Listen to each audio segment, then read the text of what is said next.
A little black boy stumbled out of the woods onto a dark highway, crying and barefoot. He ran straight to 8 bikers and grabbed their jackets. "Please follow me home," he begged, his voice shaking. The bikers looked at each other, then followed him down a dirt road into the darkness. They had no idea their lives were about to change forever. The sun was dying behind the hills when Malik saw the boy. At first he thought it was a deer, something small and fast darting between the pine trees that lined Route 22. But deer don't scream. "Brake." Malik's voice cut through the roar of 8 Harley engines. The iron riders came to a thundering halt, their bikes groaning and spitting gravel. Dust swirled around them like smoke. Malik pulled off his helmet, his gray beard catching the last light of day. Behind him, 7 more bikers did the same, their faces confused, annoyed. "What the hell, Malik?" Marcus called out, wiping sweat from his dark forehead. Malik didn't answer. He was already off his bike. The boy stumbled out from the trees. He couldn't have been more than 9 years old. His face was streaked with tears and dirt, his clothes torn at the knees. He was barefoot. His feet were bleeding. "Please!" The boy's voice cracked. "Please, you have to help!" Malik knelt down, his leather jacket creaking. "Hey, kid, slow down. What's wrong?" "My mom. She won't wake up." The boy grabbed Malik's vest with both hands, his fingers shaking. "Please follow me home. Please! I don't know what to do." The other bikers exchanged glances. This wasn't in the plan. They just finished a 12-hour charity ride for veterans, raising money for prosthetics and PTSD counseling. Everyone was tired, hungry, ready to hit the bar in town and call it a night. But something in the boy's eyes stopped them cold. "Where's home, son?" Malik asked gently. The boy pointed down a dirt path that split off from the main road. It disappeared into thick woods, barely visible in the fading light. "How far? 10 minutes? Maybe less if we run." The boy's voice was desperate, rising. "But I can't carry her. I tried. She's too heavy and Em is too scared to come out and I don't have a phone." Okay. Malik put a hand on the boy's shoulder. "We'll follow you, but you're riding with me. Those feet aren't taking you anywhere." The boy nodded frantically. Malik looked back at his crew. Marcus, his second in command, was already nodding. Tommy, the youngest at 23, looked uncertain. Diesel, the giant with the scarred face, cracked his knuckles. The others, Red, Sully, Bear, and Crow, sat silent on their bikes, waiting for Malik's call. "We follow the kid," Malik said simply. "Something's wrong." "Could be a setup," Sully muttered. "He was the paranoid one. Always had been. Spent too many years in places where trust got you killed." "Set up for what?" Diesel growled. "Kid's barefoot and bleeding. Look at him. I'm just saying." "We follow." Malik repeated his voice, harder now. "Anyone got a problem with that? Turn around. No one's stopping you." "Nobody moved." Malik lifted the boy onto his bike, settling him in front. "What's your name?" "Jamal." "All right, Jamal, hold on tight. You're going to show us where to go." The bikes roared back to life. Jamal pointed, and Malik turned down the dirt path. The others followed in single file, their headlights cutting through the growing darkness. The path was rougher than it looked. Tree roots buckled the ground. Branches scraped against leather and chrome. After 5 minutes, Marcus pulled up beside Malik. "This doesn't feel right," Marcus said, his voice barely audible over the engines. Malik knew what he meant. The deeper they went, the more isolated it became. No streetlights, no houses, just trees and darkness pressing in from all sides. Jamal suddenly pointed there. That's it. Ahead, barely visible through the trees, was a farmhouse. It might have been white once, but now the paint was peeling like dead skin. The porch sagged in the middle. One window was covered with cardboard. The yard was overgrown with weeds taller than Jamal. The bikers killed their engines. The silence was immediate and heavy. Malik helped Jamal down. The boy ran toward the house, then stopped, turning back with panic in his eyes. "Hurry, please!" The Iron Riders moved as one, following Jamal up the broken porch steps. The front door hung crooked on its hinges. It wasn't locked. It wasn't even fully closed. Inside, the smell hit them first. Stale air, unwashed clothes, something sour and sharp that made Tommy gag. The living room was a disaster. Dirty dishes were piled on every surface. Clothes scattered across the floor, and on a sagging brown couch, slumped against the armrest, was a woman. She was thin, too thin. Her skin was pale gray in the dim light. Her hair hung in greasy strands across her face. Her chest rose and fell, but barely. "Mom." Jamal ran to her, shaking her shoulder. "Mom, wake up. I brought help." She didn't respond. Marcus was already kneeling beside her, his fingers on her neck, checking her pulse. He'd been a medic in Afghanistan before the Iron Riders. His hands moved with practiced efficiency, tilting her head back, checking her breathing. "She's alive," Marcus said, "but her pulse is weak. Really weak." "What happened to her?" Malik asked Jamal. "I don't know." Tears streamed down the boy's face. "She was fine this morning. Then she got really tired. She said she was just going to rest. But then she wouldn't wake up." Diesel moved through the house, his heavy boots thumping on the warped floorboards. He disappeared down a hallway. Malik Tommy's voice was quiet. He was standing in the doorway to the kitchen, his face pale. "You need to see this." Malik walked over. The kitchen was worse than the living room. The sink was full of dishes covered in mold. The trash can overflowed onto the floor. But that wasn't what Tommy was showing him. He was pointing at the cupboards. All of them were open. All of them were empty. Not a single can of food. Not a box of cereal. Nothing. "They've got no food," Tommy whispered. Nothing. A crash came from the back of the house. Everyone spun around. "It's okay," Diesel called out. "Just found the sister." He emerged from the hallway carrying a little girl who couldn't have been older than 6. She was wrapped in a dirty blanket, her eyes wide with terror. She was shaking. She was hiding under the bed. Diesel said softly, his massive arms cradling her like she weighed nothing. "Won't talk. Just keep staring." Malik's jaw tightened. He'd seen a lot in his 52 years. Done things he wasn't proud of. Lived through things most people couldn't imagine. But this hit different. "Where's your dad, Jamal?" Malik asked, keeping his voice calm. Jamal's face crumpled. "He left.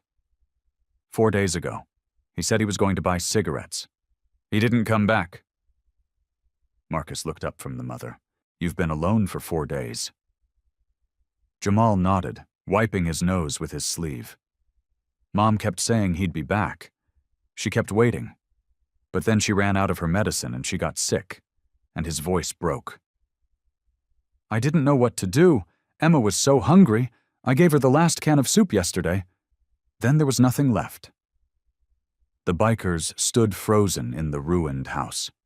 8 hardened men suddenly faced with something none of them were prepared for. Malik looked at the unconscious mother, at the terrified little girl in Diesel's arms, at Jamal, who'd run onto a road and flagged down strangers because he had no one else. "Marcus," Malik said quietly, "can you help her?" Marcus was already reaching for his phone. Then he stopped, looking at the screen. No signal. "Of course there isn't," Sully muttered. Malik made a decision. "All right, here's what we do. Marcus, you stay with the mother. Keep her stable.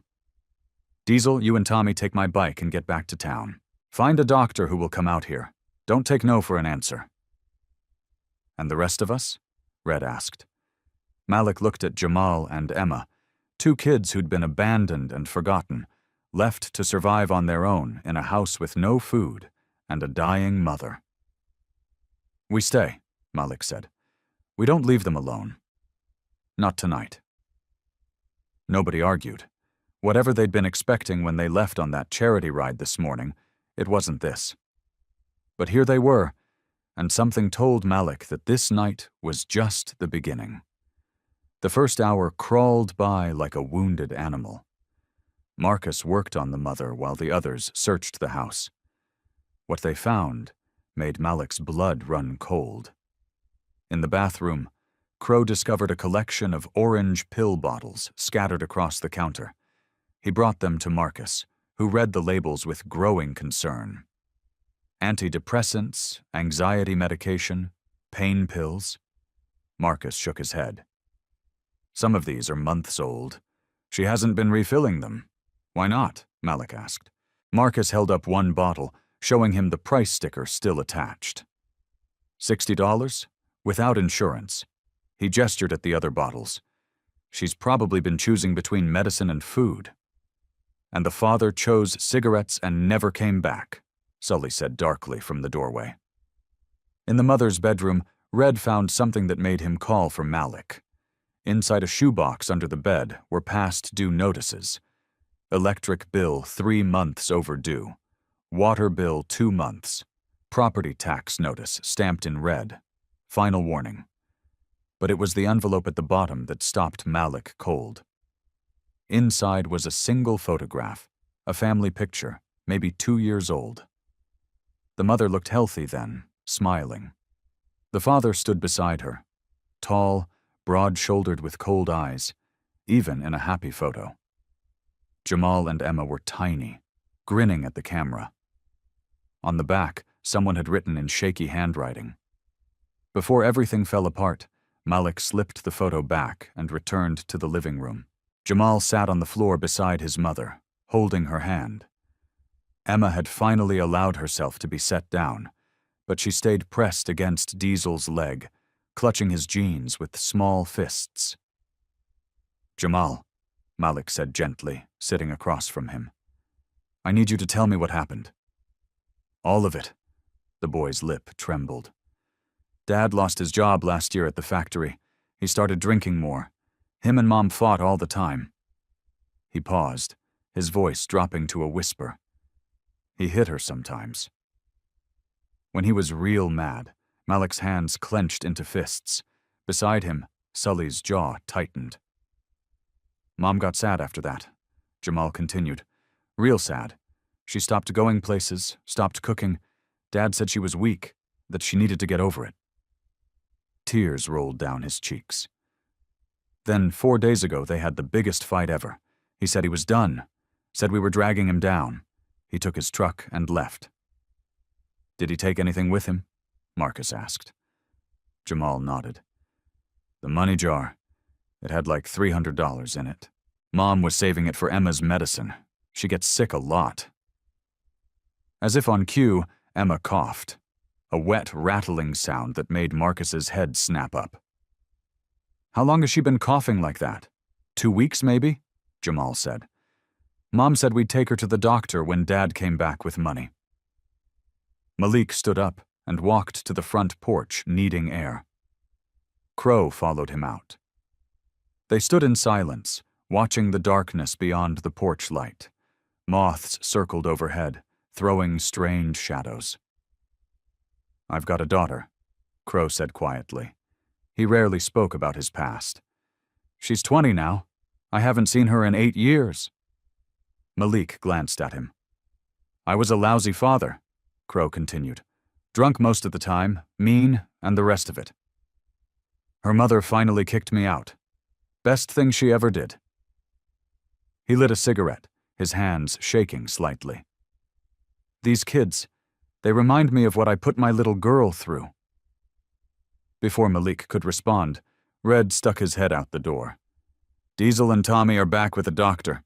The doctor was a woman in her 50s carrying a leather bag that looked older than Jamal. Her name was Dr. Lee, and she didn't flinch at the sight of 8 bikers crowded into the tiny house. She examined the mother in silence, checking her vitals. Her eyes, her pulse. Then she turned to Marcus. You stabilized her? Yes, ma'am. Good work. She's severely malnourished and dehydrated. She also missed several doses of her medications, which caused her blood sugar to crash. Dr. Lee pulled out an IV kit. I can hydrate her and give her something to stabilize her, but she needs to be in a hospital. Will she be okay? Jamal's voice was small. Dr. Lee's expression softened. If we get her help, yes. But son, I need to ask you something. Where are your other relatives? Grandparents? Aunts? Uncles? Jamal shook his head. Mom's parents died before I was born. Dad's family doesn't talk to us. He said they were dead to him. Dr. Lee and Malik exchanged a look. I have to report this, the doctor said quietly. These children can't stay here alone. Child services will need to be involved. No. Jamal jumped up, his face panicked. They'll take us away. They'll split us up. I heard kids at school talking about foster care. They said, brothers and sisters get separated. He ran to Malik, grabbing his vest just like he had on the road. Please don't let them take Emma. She needs me. I'm all she has. Emma, hearing her name, began to cry. Not loud, but a quiet, hopeless sound that was somehow worse. Malik looked around at his crew, at Crow, haunted by his own failures as a father, at Marcus, still kneeling beside the mother, at Diesel, who was gently patting Emma's back, at Red, Sully, Bear, and Tommy, all of them watching him, waiting. They were outlaws, ex-cons, some of them, men with records and reputations, not the kind of people the system trusted. But right now, they were all these kids had. Doc, Malik said slowly, what if they weren't alone? What if someone stayed with them until the mother recovered? Dr. Lee raised an eyebrow. You mean you? I mean us. A long silence fell over the room. Then Diesel spoke up, his voice surprisingly gentle. I'm in. Yeah, Marcus added. Me too, one by one. The others nodded. Dr. Lee looked at them for a long moment. These rough men in leather and chains now promising to watch over 2 abandoned children. I'll give you tonight, she finally said. But tomorrow we figure out a real solution. Understood? Malik nodded. Understood. As Dr. Lee worked on the mother, the bikers settled in for a long night. They had entered this broken house as strangers. But somehow in the span of a few hours, they'd become something else. Guardians, protectors, a family that nobody expected. The mother woke up at 3 a.m. Malik was dozing in a chair by the window when he heard her gasp. Marcus was at her side instantly, his medic instincts sharp, even after minimal sleep. Easy, Marcus said softly. You're okay. Just breathe. Her eyes darted around the room, wild with confusion and fear. Then she saw Jamal asleep on the floor beside the couch, wrapped in someone's leather jacket.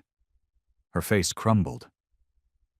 Jamal, she whispered, reaching for him with a shaking hand. He's fine, Malik said, moving closer. Your boy saved your life. He flagged us down on the highway. She looked at Malik, really looked at him, taking in the tattoos on his forearms, the gray beard, the Iron Rider's patch on his vest. Fear flickered across her face. Who are you? Just some guys passing through, Malik said. Your son needed help. We helped. Where's she stopped? Her voice catching. Where's my husband? The question hung in the air like smoke. He's not here, Marcus said carefully. Jamal said he left 4 days ago. Something broke in her expression. Not surprise, just a deep, bone-tired acceptance, like she'd been waiting for this confirmation. He's not coming back, is he? Her voice was barely audible. Nobody answered. They didn't need to. She closed her eyes, tears slipping down her hollow cheeks. I knew. I think I always knew. But I kept telling the kids. I kept saying he'd come back. Ma'am, Malik started. Sarah, she interrupted. My name is Sarah. Sarah, Malik said gently. You've been really sick. Dr. Lee came by, she said. You need proper medical care. Sarah's eyes snapped open. A doctor? How are we going to pay for a doctor? We don't have insurance. We don't have anything. Panic rose in her voice. Oh, God. The bills, the house, the kids. Sarah, stop. Marcus put a hand on her shoulder. Right now, you need to focus on getting better. We'll figure out the rest. You don't understand. They'll take my babies. Sarah tried to sit up, but she was too weak. If they find out David left, if they know I can't take care of them, they'll take them away from me. Nobody's taking anybody. Diesel rumbled from the doorway. Emma was asleep against his chest, her small body rising and falling with his breaths. Sarah stared at the massive, scarred man holding her daughter with such gentleness, and fresh tears came. Why are you helping us? She asked. You don't even know us. Malik thought about that question. Why were they here? They could have called 911 from the road and left. They could have dropped the kids at a fire station and disappeared. That's what smart people would have done. But none of them had even suggested it, because your son asked us to, Malik said simply, and he was brave enough to trust strangers when he had no other choice. Seemed wrong to let him down. Outside dawn was starting to break. The other bikers were scattered around the property. Red checking the perimeter. Sully trying to get the ancient well pump working. Bear and Tommy attempting to fix the sagging porch steps with whatever scraps they'd found in the barn. Crow walked in carrying grocery bags. He'd left on his bike an hour ago without a word. Now he unpacked bread, milk, eggs, peanut butter, apples. Convenience store 20 miles down the highway, he explained, avoiding everyone's eyes. Figured the kids would need breakfast. Sarah watched him stock the empty cupboards, her lips trembling. I can't pay you back. I don't have money for groceries. Didn't ask you to pay, Crow said gruffly. Jamal stirred, woken by the voices. He sat up, saw his mother awake, and scrambled to her side. Mom, you're okay? Oh, baby. Sarah pulled him close, breathing in the smell of his hair. I'm so sorry. I'm so sorry. It's okay, Jamal said, but his voice was tight with tears he'd been holding back for days. You're awake now. Everything's going to be okay. Malik stepped out onto the porch, needing air. Marcus followed. They stood watching the sunrise paint the sky in shades of orange and pink. It would have been beautiful if the situation wasn't so ugly. We got a problem, Marcus said quietly. I know Dr. Lee is going to report this. She has to. And when Child Services shows up, Marcus trailed off. We're bikers, Malik. Ex-cons, half of us. They're not going to let us anywhere near these kids once the system gets involved. I know, Malik repeated. They'll separate them. Jamal and Emma, different foster homes. Probably Marcus's voice was tight. Sarah will lose custody. She's got no job, no husband, no support system. The state will take them and that'll be that. Malik's hands gripped the porch railing. So, what do you want me to do, Marcus? We can't kidnap them. We can't hide them. And we sure as hell can't adopt them ourselves. I'm not saying I have answers, Marcus shot back. I'm just saying we made those kids a promise last night, and come tomorrow we're going to break it. The front door creaked open. Jamal stood there, his small frame silhouetted in the doorway. Are you leaving? His voice was small, scared. Malik turned. No, son, we're not leaving. But I heard you talking about tomorrow, about people coming to take us. Damn. The kid had been listening. Jamal walked onto the porch, his bare feet careful on the broken boards. He looked up at Malik with eyes that had seen too much for 9 years old. My dad used to make promises, Jamal said quietly. He promised he'd stop drinking, promised he'd stop hitting Mom, promised he'd get better. His voice cracked. He promised he wouldn't leave us. Malik crouched down to Jamal's level. I'm not your dad. I know Jamal wiped his nose, but grown-ups always leave. That's what they do. Something twisted in Malik's chest. He thought about Crow's daughter, who probably said the same thing about him, about all the promises he'd broken in his own life, about all the people he'd let down. Listen to me, Malik said firmly. I don't know what's going to happen tomorrow. I can't promise you everything's going to be perfect. But I can promise you this. We're not going to let them split you and Emma up, and we're not going to let anybody hurt you. You understand? How?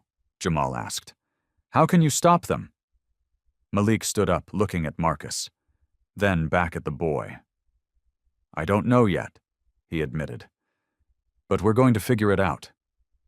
Inside the house, Emma started crying. Sarah's weak voice tried to comfort her. Diesel's deep rumble joined in, and somehow, impossibly, the little girl's cries turned to giggles. Jamal's eyes widened. Emma's laughing. She hasn't laughed in weeks. Marcus and Malik exchanged a glance. Maybe they couldn't fix everything. Maybe the system would win in the end. But right now, in this moment, they'd given these kids something they desperately needed. Hope. And Malik would be damned if he let that die without a fight. By nightfall, the farmhouse looked almost livable. The bikers had worked through the day like men possessed. Sully fixed the water pump, cursing and bleeding knuckles until it finally coughed to life. Red and Bear patched the roof where rain had been leaking into Emma's bedroom. Tommy cleaned out the kitchen until it no longer smelled like death. Sarah watched from the couch, too weak to do much but cry quietly at their kindness. Dr. Lee returned at dusk to check on her. The doctor's expression was unreadable as she took in the transformed house, the stocked cupboards, the children eating peanut butter sandwiches at a table that had been scrubbed clean. I made the call, Dr. Lee said quietly to Malik on the porch. Child services will be here tomorrow morning, 9:00 a.m. Malik's jaw tightened. And then what? They'll assess the situation. Interview Sarah, check the house. She paused. Look, I know what you're trying to do here, but these children need stability, a support system. Sarah needs psychiatric care, consistent medication, and a path back to employment. That's not something you can provide with good intentions and elbow grease. So we just hand them over. And I'm saying the system exists for a reason. Dr. Lee's voice softened. I know it's not perfect, but it's better than 2 kids living in poverty with a mother who can't care for them and a father who's a coward. Malik finished. Yeah, we got that part. Dr. Lee left them with that truth, hanging in the air. As darkness fell, the bikers gathered around a fire pit in the backyard. Someone had found wood. Someone else had found marshmallows at the convenience store. Emma sat on Diesel's lap, her small hands sticky with melted sugar. Jamal leaned against Malik, fighting sleep. Inside, Sarah had finally drifted off, exhausted from her first real meal in days. So what's the plan? Red asked, breaking the silence. We're just going to let them take the kids tomorrow. What choice do we have? Tommy said. His young face looked older in the firelight. We can't fight the government. The hell we can't, Sully muttered. And say what? Marcus challenged. That 8 bikers with criminal records want to babysit someone else's kids. They'll laugh us out of the county. Bear spoke up, his voice quiet.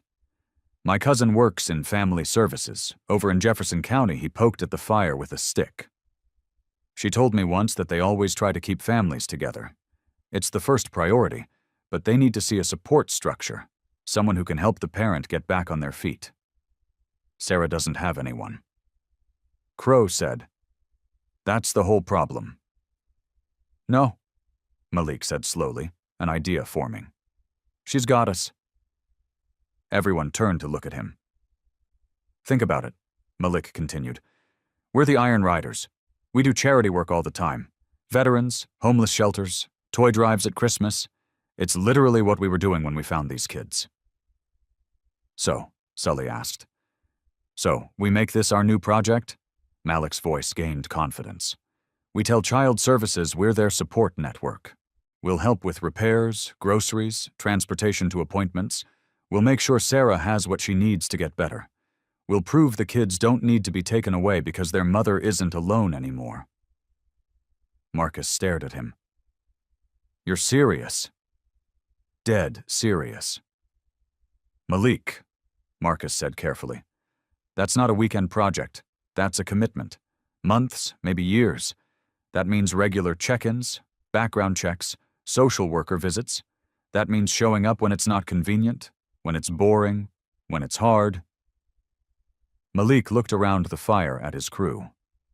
At Crow, who abandoned his own daughter. At Diesel, who spent 10 years in prison for nearly killing a man in a bar fight. At Red, who had anger issues that ended his marriage.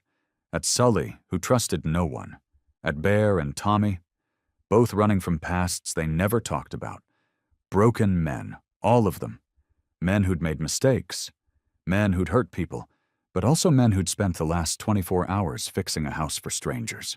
Who'd bought groceries they couldn't afford, who'd held crying children and made promises they had no business making. I'm not saying we're going to be perfect, Malik said. I'm saying we're going to try, and maybe that's enough. It won't be easy, Marcus warned. Nothing worth doing is. Diesel cleared his throat. Everyone looked at the giant man who rarely spoke. Emma had fallen asleep in his arms, her thumb in her mouth, completely trusting. I vote yes, Diesel said simply. This little girl needs us. I'm in, Crow said immediately. One by one, the others nodded. Even Sully, after a long pause. We're going to need a better pitch than trust us. We're bikers. Marcus said, Child Services aren't going to be impressed by good intentions. Then we show them more than intentions. Malik said, tomorrow morning we show them results. They spent the next 3 hours planning. Marcus would handle the medical angle, explaining Sarah's conditions and treatment plan. Bear would contact his cousin for inside advice on what social workers look for. Red would document all the repairs they'd done with photos and receipts. Tommy would research local resources, food banks, counseling services, job training programs. Malik would talk to Sarah and convince her to fight. Around midnight, the others drifted off to sleep. Some on the porch, some in their sleeping bags in the yard. Diesel in the barn with Emma, still clinging to him like a koala. Malik found Jamal sitting alone on the back steps, staring at the stars. Can't sleep? Malik asked, sitting beside him. I'm scared about tomorrow, Jamal admitted. Me too, son. Jamal looked up at him, surprised. Really? Really? Malik put an arm around the boy's thin shoulders. But you know what? I spent my whole life being scared. Scared to change, scared to commit, scared to care about anything more than my bike and my next drink. He squeezed gently. Then you ran out of those trees and grabbed my vest, and for the first time in 20 years, I was more scared of letting you down than I was of trying. What if they don't listen? Jamal whispered. What if they take us anyway? Malik didn't lie to him. He learned that much. Then we'll figure out Plan B and Plan C and Plan D if we have to. But we won't stop fighting. That's the promise. Jamal leaned against him, and Malik felt the boy's shoulders shake with silent tears. All the fear and exhaustion and trauma of the past days finally breaking through. It's okay, Malik said quietly. Let it out. You've been strong for so long. You don't have to be strong right now. They sat there under the stars, a broken man and a broken boy, both trying to believe that tomorrow might be different. Inside the house, Sarah lay awake, listening to the sound of grown men snoring on her porch and in her yard. Strangers who'd become guardians, outlaws who'd become angels. She didn't know what tomorrow would bring, but for the first time in years, she wasn't facing it alone. The social worker arrived in a white sedan at exactly 9 a.m. Her name was Patricia Morrison, and she looked exactly like someone who'd spent 20 years dealing with the worst humanity had to offer. Tired eyes, sensible shoes, a clipboard that might as well have been a weapon. She stopped short when she saw 8 motorcycles parked in the overgrown driveway. Malik stepped off the porch to meet her. He cleaned up, shaved, put on his least intimidating shirt under his vest. It didn't help much. He still looked like exactly what he was. "Ms. Morrison? I'm Malik Reeves. We spoke on the phone with Dr. Lee." Patricia's hand moved to her pepper spray. "You're the bikers." "Yes, ma'am. I was told there was one of you staying with the family temporarily." Her eyes swept over the motorcycles, the men emerging from the house and barn. "Not 8. "Plans changed," Malik said evenly. "We'd like to talk to you about the children's situation. I'm not here to talk to you, Mr. Reeves. I'm here to assess the welfare of 2 minors." She moved past him towards the house. Inside, Sarah sat on the couch with Emma on her lap, and Jamal pressed against her side. Marcus stood nearby, looking professional in the button-down shirt he'd borrowed from Bear. The house was clean, the cupboards stocked, the children fed and dressed in the cleanest clothes they owned. Patricia's expression didn't change as she surveyed the scene. "Mrs. Turner, I'm Patricia Morrison from Child Protective Services. I need to ask you some questions." The interview was brutal. Patricia asked about David's abandonment, Sarah's medical history, her psychiatric medications, her employment status, her support network. Sarah answered truthfully, her voice shaking, tears streaming down her face as she admitted to everything. The abuse, the poverty, the day she couldn't get out of bed. Jamal held his mother's hand through all of it. Patricia took notes without emotion. Then she asked to speak with the children privately. "No," Jamal said immediately. "It's okay, baby," Sarah whispered. "It's not okay," Jamal's voice rose. "You're going to take us away." "I know you are." Patricia's expression softened slightly, the first crack in her armor. "Jamal, I need to make sure you and your sister are safe. That's my job. I just want to talk." "We are safe," Jamal insisted. "We're safe now. Because of them." He pointed at the bikers standing awkwardly in the kitchen doorway. Patricia followed his gesture. "The bikers made you feel safe. They saved Mom's life. They brought us food. They fixed our house." Jamal's voice was fierce. "They didn't have to help us, but they did. And they're not leaving." Patricia wrote something on her clipboard. "I'll need to speak with them as well." She interviewed each biker separately in the kitchen. Malik went first. "Mr. Reeves, what exactly is your relationship to this family? We met them 2 days ago. The boy flagged us down on the highway and you decided to stay." "Yes, ma'am." "Why?" Malik met her eyes. "Because they needed help, and we could give it. That's not a relationship. That's not family. That's strangers playing hero." Patricia's voice was sharp. "These children need stability, consistency, not a motorcycle club that's going to get bored and ride off into the sunset. We're not going anywhere. You say that now. Everyone says that. Do you know how many times I've heard we'll take care of them from people who disappear within a week?" She leaned forward. "These are children, Mr. Reeves. Not a charity project. Not a way to feel good about yourselves." Malik's hands clenched under the table. "You're right. We are strangers. We have records. We're not the obvious choice." He took a breath. "But we're here. We showed up and we're going to keep showing up. For how long? However long it takes." Patricia interviewed Marcus next, then Diesel, then the others. By the time she finished, it was past noon. She asked to inspect the house, the bedrooms, the kitchen, the bathroom. She checked the water, the electricity, the food supply.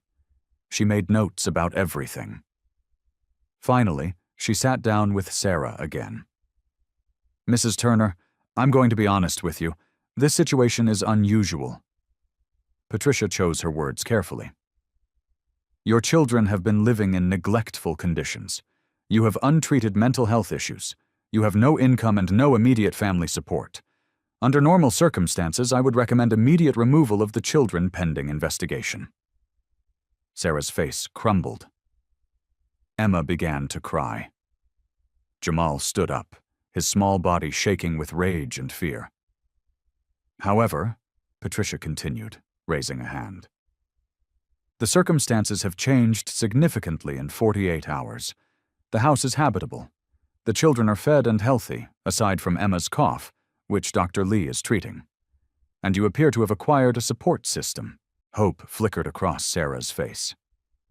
"Does that mean?" "It means I'm not removing the children today." Patricia's voice was firm. "But this is temporary. I will be conducting follow-up visits weekly at first. The house must remain in this condition. The children must have consistent food, clothing, and medical care. You must restart your psychiatric treatment and attend counseling. And these men," she gestured towards the bikers, "they need to prove they're serious." "How do we do that?" Malik asked from the doorway. Patricia stood gathering her things. "By still being here a month from now, 3 months from now, 6 months from now," she looked at each biker in turn. "Because talk is cheap, Mr. Reeves, and children's lives are not." She handed Sarah a stack of papers. "Resources, food banks, counseling services, job training programs. Use them." Then she walked toward the door. At the threshold, she paused and turned back. "I hope you understand what you're taking on," Patricia said quietly. "Because if you fail, if any of you disappear, if this house slides back into chaos, I won't hesitate. Those children will be placed in foster care, possibly separated. That's the reality. We understand," Malik said. Patricia nodded once and left. The silence that followed was deafening. Then Emma climbed down from Sarah's lap, walked over to Diesel, and raised her arms. He picked her up, and she wrapped her small arms around his neck. "You stayed," she whispered, her first words since they'd arrived. Diesel's scarred face softened. "Yeah, kid. We stayed outside." They watched Patricia's car disappear down the road. "Well," Sully said, "that was terrifying." "She's right, though," Marcus added. "We can't mess this up." Malik looked at the farmhouse, still shabby, still broken, but standing like the family inside it, like the men surrounding it. "Then we won't," he said simply. It wasn't much of a plan, but it was the only one they had. 3 days later, David Turner walked into Bernie's bar on the edge of town. Word spread fast in small communities. By the time the sun set, half the town knew he was back. By the time Malik's phone rang, the whole Iron Riders crew knew too. "You sure it's him?" Malik asked Red, who'd gotten the call from a bartender who owed him a favor. "Tall guy, brown jacket, driving a beat-up Ford with a dent in the passenger door, bragging about a poker win in Nevada." Red's voice was tight, with barely controlled rage. "It's him." Malik looked at the farmhouse. Through the window he could see Sarah helping Jamal with homework at the kitchen table. Emma was coloring on the floor. Diesel watching over her like a scarred guardian angel. "Where is he now? Still at Bernie's getting drunk on what's probably his kid's grocery money?" Malik's jaw clenched. "Get the others." "But nobody does anything stupid. We just talk," Red repeated flatly. "That's what I said. Bernie's bar was the kind of place where fights started and questions weren't asked. Dark wood, darker lighting, and the smell of stale beer and broken dreams." David Turner sat at the bar, laughing too loud, his arm around a woman who wasn't his wife. He was a big man, broad-shouldered, with the kind of face that might have been handsome before bitterness and alcohol carved lines into it. He didn't notice the 6 bikers walk in until Malik sat down next to him. David Turner. Malik's voice was conversational. David turned, his eyes bleary. Who's asking? Someone who's been staying at your house, taking care of your kids, your wife? The smile dropped from David's face. He straightened some of the drunkenness clearing. What the hell are you talking about? Who are you? The people who found your family 4 days after you abandoned them. Marcus stood on David's other side. Your son was crying on the side of the highway. Your daughter was hiding under a bed. Your wife was unconscious. David's face flushed red. That's none of your damn business. You made it our business when you left them to die. Diesel growled from behind. The bar had gone quiet. Everyone was watching. David stood up, swaying slightly. He was tall, but so was Diesel, and Diesel was sober. I don't know who you think you are, but you need to get out of my face. Sit down, Malik said quietly. Something in his tone made David hesitate. Malik wasn't threatening. He was simply stating fact. David sat down. Here's what's going to happen. Malik continued. You're going to listen. You're going to listen to what your family went through while you were gambling away their food money in Nevada. You don't know. Your son is 9 years old. He found his mother unconscious. No food in the house. His sister coughing herself sick. He didn't know if his mom was dying. He didn't know where you were. He didn't even know if you were coming back. Malik leaned closer, so he ran onto a highway and begged strangers for help because he had no one else. David's face had gone pale. Emma, your daughter? She didn't speak for 2 days, just stared at nothing. You know what her first words were after we fibrinogen up? Marcus's voice was hard. She said, You stay. Because that's what she's learned about adults. They leave. I was going to come back, David said, but his voice was weak. I just needed some space, some time to think. You stole $300, Red said flatly. Money Sarah was saving for Emma's medicine. You took it and ran. I was going to send money back. I just had bad luck at the tables. Stop. Malik's voice cut through the excuses like a knife. Just stop. You're not coming back to that house. You're not going anywhere near those kids. David's eyes narrowed. They're my kids, my wife, my house. You can't stop me from going home. Actually, a voice said from the doorway. They can. Sheriff Cole walked in, his hand resting on his belt near his gun. He was a weathered man in his 60s, someone who'd seen enough to know when to look the other way and when to step in. Sheriff, David said, relief flooding his voice. These men are harassing me, threatening me. That's funny, Sheriff Cole said. Not smiling because Dr. Lee filed a report 3 days ago about child abandonment and neglect. And Patricia Morrison from CPS mentioned you by name. There's an active investigation. David, you left your family without food, without money, without care. David's face drained of color. Now, I could arrest you right now, the sheriff continued. Or you can make this easy. Sign over temporary custody to your wife. Agree to supervised visitation only and get yourself into an addiction program. You can't make me. No, but a judge can and will. Sheriff Cole pulled out a folded paper. This is a restraining order.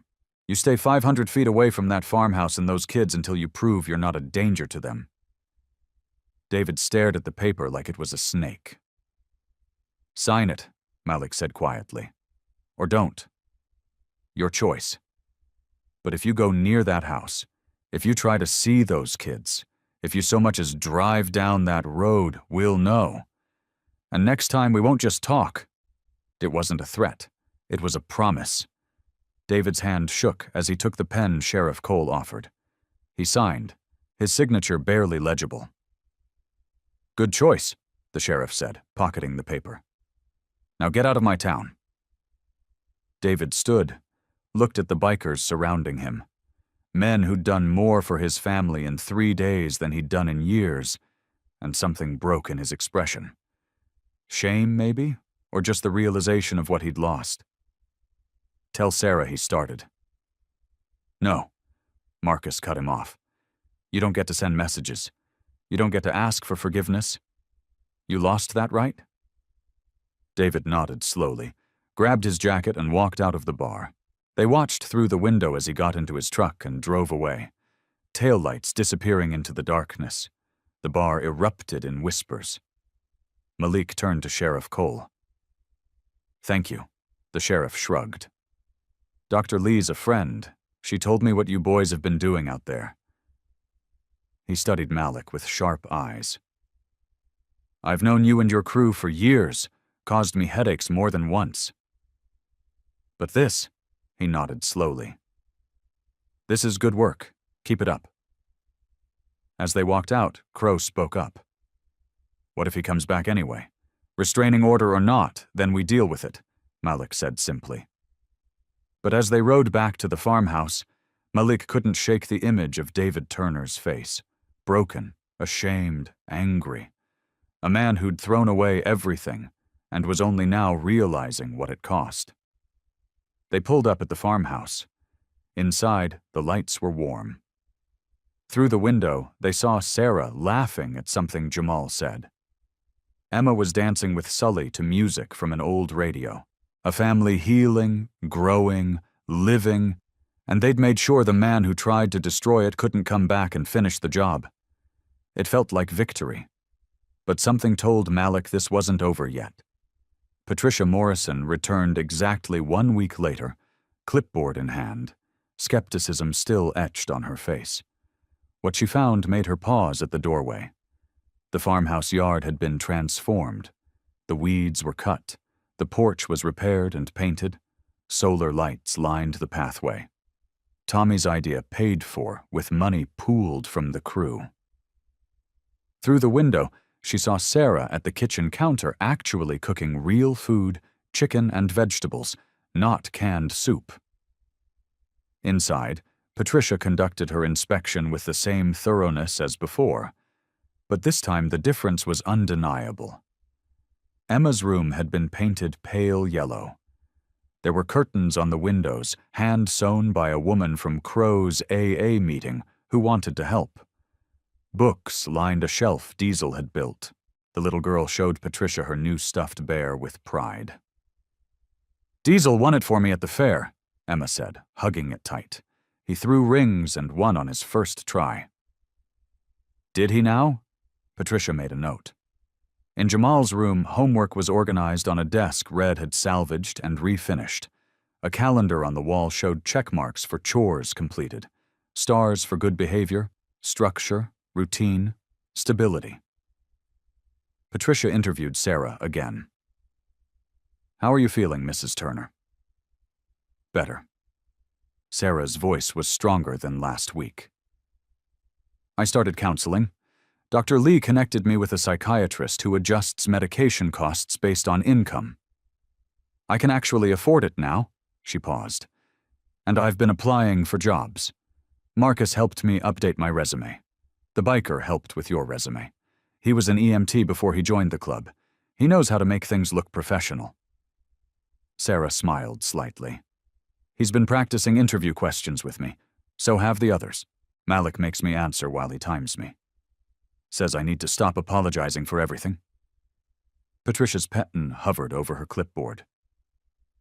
"And the children? How are they adjusting?" "Jamal's nightmares have stopped. He sleeps through the night now." "And Emma?" Sarah's voice caught with emotion. "She talks now full sentences. She tells me about her day. She laughs because of the bikers. Because we're not alone anymore." Sarah met Patricia's eyes. "I'm not saying they're perfect. Bear curses sometimes and has to put money in Emma's swear jar. Sully is paranoid about everything. He checks the locks 5 times before he leaves. But they show up. Every single day they're teaching Jamal to ride a bicycle. They're reading bedtime stories to Emma. They're helping me become the mother I should have been all along." Patricia interviewed the children next. Emma was more animated, describing how Diesel taught her to draw flowers, and Crow showed her how to whistle. Jamal talked about Bear helping with his math homework, and Tommy teaching him about motorcycles. "Do you feel safe?" Patricia asked Jamal. Yes, ma'am. What about when your father came back? Jamal's face grew serious. Malik told us about it. Said, Dad signed papers and can't come here anymore. Said, we never have to see him unless we want to. He looked at Patricia directly. I don't want to. He hurt Mom. He left us. Malik and the others, they're more family than he ever was. Outside, Patricia found Malik and Marcus working on the old barn, replacing rotted boards. Mr. Reeves, can we talk? Malik climbed down from the ladder, wiping sweat from his face. Is there a problem? That's what I'm trying to determine. Patricia consulted her notes. You've been here every day for a week. Your entire club has been rotating shifts. Who's running your regular lives? Your jobs? Your responsibilities? We're managing, Malik said simply. That's not an answer. Marcus spoke up. I took leave from my construction job. Tommy's working nights, so he can be here during the day. The others adjust their schedules. We made it work. For how long? A week is easy. A month is harder. 6 months. Patricia's voice was sharp. What happens when it stops being new and exciting? When it becomes tedious? When you have to choose between your own needs and theirs? Malik met her eyes. Then we choose them. Words, Mr. Reeves. Just words. No. Malik's voice was firm. It's a promise, and I don't break promises anymore. Patricia studied him for a long moment. Then she did something unexpected. She closed her clipboard. I spoke with Sheriff Cole, with Dr. Lee, with your AA sponsor, Mr. Crow. She paused. Also ran background checks on all of you. Found some interesting things. The bikers tensed. 3 of you have prior convictions. 2 for assault, 1 for theft. That was you, Mr. Sully. 4 of you have struggled with addiction. 2 have failed marriages with estranged children. Patricia's voice wasn't judgmental, just factual. You're not model citizens. You're not the kind of people the system typically trusts with vulnerable children. We know that, Marcus said quietly. But Patricia continued. You're also the only reason this family is still together. Sarah's depression is being treated. The children are thriving. The house is safe and stable. And every single person I spoke with, from the sheriff to the doctor to the woman at the food bank, told me the same thing. The Iron Riders showed up and changed everything. She opened her briefcase and pulled out papers. This is a formal agreement. The state will allow Sarah to retain custody with ongoing monitoring. You, she gestured at the bikers, will be listed as approved support network. That means background checks for anyone who spends unsupervised time with the children. That means random visits from me. That means if anything goes wrong, you're all held accountable. Malik stared at the papers. You're serious? I'm giving you a chance to prove me wrong about bikers with criminal records. Patricia held out a pen. Don't make me regret it. One by one, each biker signed. Their signatures, some neat, some barely legible, represented a commitment none of them had ever made before. When the last signature was done, Patricia gathered the papers. I'll be back in 2 weeks, then monthly for 6 months. If everything remains stable, we'll reassess. She walked to her car, then turned back.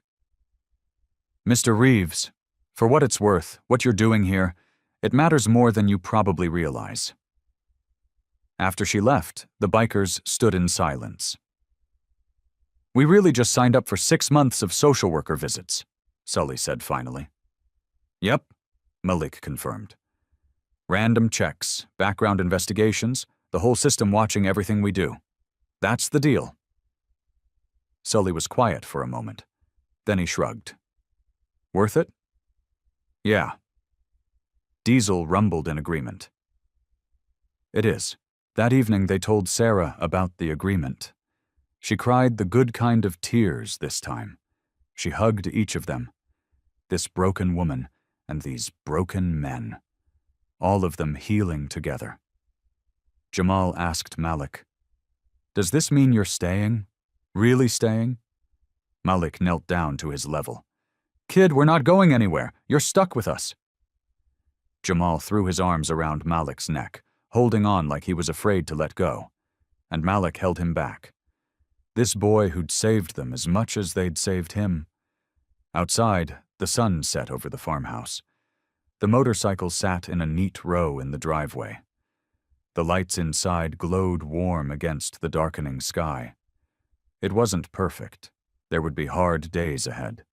Struggles, setbacks, moments when they'd want to quit. But they wouldn't, because 8 outlaws had made a promise. And for once in their lives, they were going to keep it.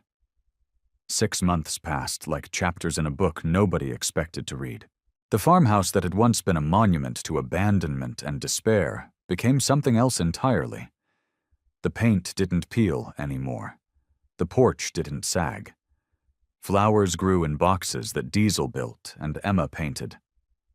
A tire swing hung from the oak tree in the yard. Bear's handiwork tested thoroughly by Jamal before Emma was allowed near it. Sarah got a job at the local library. Part-time at first, then full-time when they saw how reliable she was. She'd gained weight, healthy weight, and her eyes had light in them again. She attended therapy every Wednesday. The bikers made sure she never missed an appointment. Emma started kindergarten. On her first day, she insisted on wearing her favorite dress, purple with flowers, and carrying the lunchbox Tommy had bought her. Diesel walked her to the classroom, his massive frame barely fitting through the tiny doorway. The teacher's eyes went wide, but Emma grabbed his hand and announced proudly, "This is my Uncle Diesel. He's the best." The teacher didn't argue. Jamal joined the school's bike club. Malik taught him to ride properly with Red, advising and shouting instructions about balance and braking. The day Jamal rode a full mile without stopping, the whole crew cheered like he'd won a championship. Patricia Morrison's visits became routine. Monthly, then bi-monthly. Each time she came, she found the same thing. Stability, progress, a family that was healing. On her final scheduled visit, she sat at the kitchen table with Sarah, reviewing the case file. "Your depression is managed. You're employed. The children are healthy, attending school, showing no signs of trauma or neglect." Patricia looked up. "Mrs. Turner, I'm recommending case closure. You don't need state supervision anymore." Sarah's hand flew to her mouth. "Really? Really?" Patricia allowed herself a small smile. "You did the work. You and your unusual support system." Outside, the unusual support system was teaching Emma to throw a football. She couldn't throw far, but she was determined. And every attempt was met with exaggerated enthusiasm from grown men who'd seen combat and prison, but acted like she just won the Super Bowl. Patricia watched through the window. "I've been doing this job for 23 years. I've seen a lot of outcomes, many of them bad." She closed the file.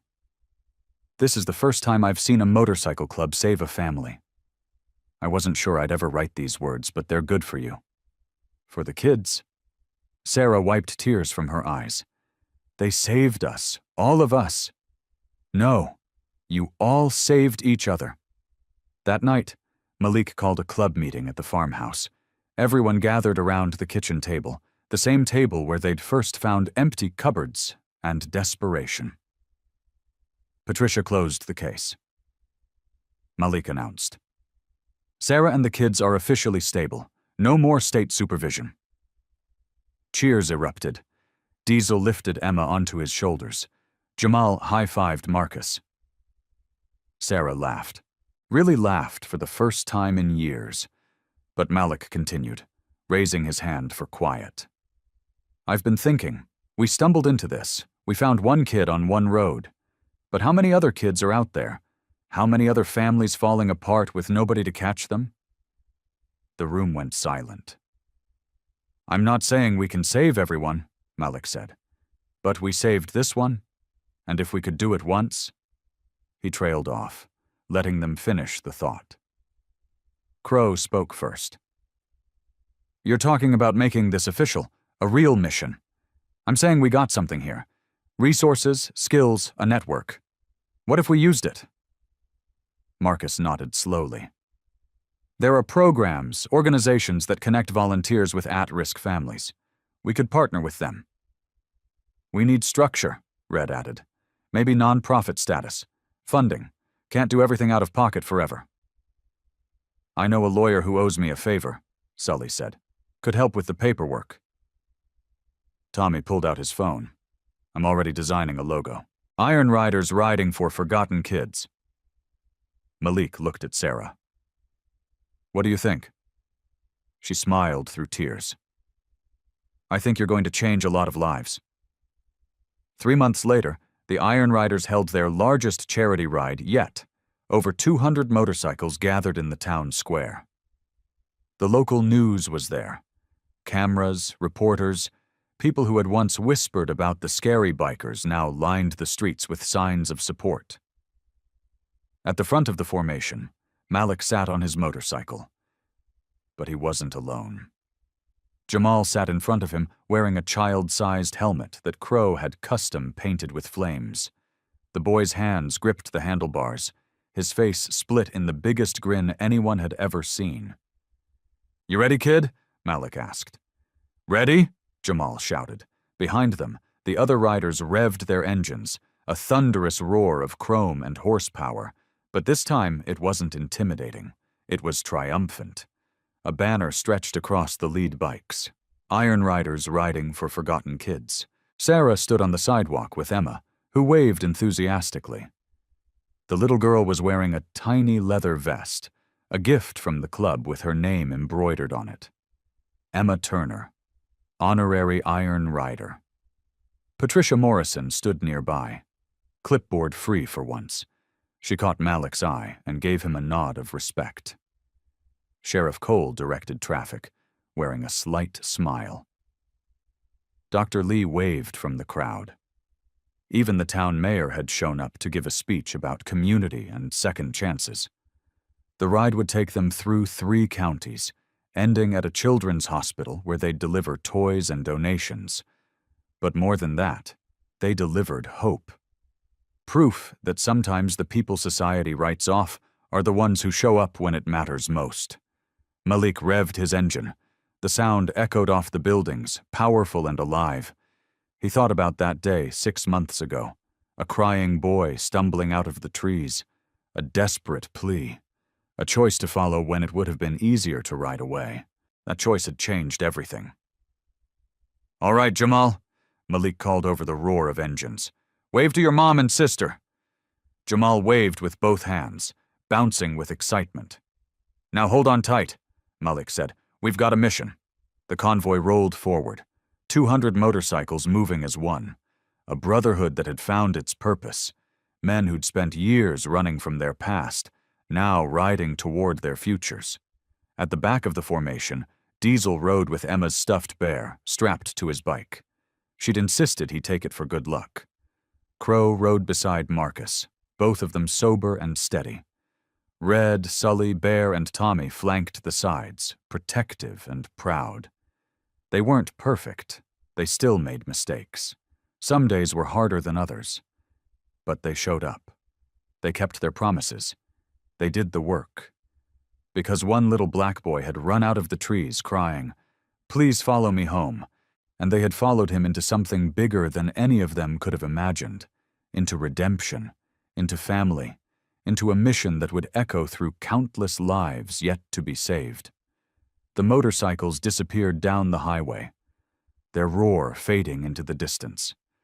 But the impact they left behind on Sarah, on Emma, on Jamal, on a town that learned not to judge by appearances, on each other, that would last forever. Sometimes the people who save you aren't the ones you expect. Sometimes they're the ones everyone else gave up on. Sometimes they're outlaws on motorcycles who hear a child crying and decide that this time they're not going to ride away. This time they're going to stay. And that makes all the difference.